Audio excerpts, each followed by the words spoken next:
মা তুমি লাঞ্চে এলে না কেন? তোমাকে তো দুপুরে ডাইনিংয়ে। এই দেখো, তুমি তো আবার ছোটনকে ছাড়া খাও না, আমি ভুলেই গিয়েছিলাম। দেখো তোমার ভাগ্য কত ভালো। ছোটন, টিয়া, ওদেরকে নিয়ে কি সুন্দর সংসার তোমার। আর আমাকে দেখো, কোথায় আমার স্বামী আর কোথায় আমার মেয়েটা। আহারে, আমি তো চাইলেও ওদেরকে নিয়ে চিন্তা করতে পারি না। তাই এখানে পড়ে আছো কেন? যাও না, বিদেশে চলে যাও। আরে এই বাড়িতে কেন, ধানমন্ডির বাড়িতে চলে যাও, আলাদা হয়ে যেতে পারলে। দরকার নেই, দরকার নেই। ও এখানেই ভালো আছে, স্বামী সন্তান নিয়ে এখানেই ভালো আছে।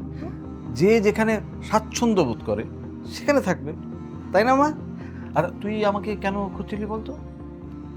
আচ্ছা ঠিক আছে, আমারও দরকার ছিল। আমরা তাহলে আসি মা। চল চল, আরে চল। আরে আরে ওরা আরে আলাদা হয়ে গেলে হ্যাঁ, ভালো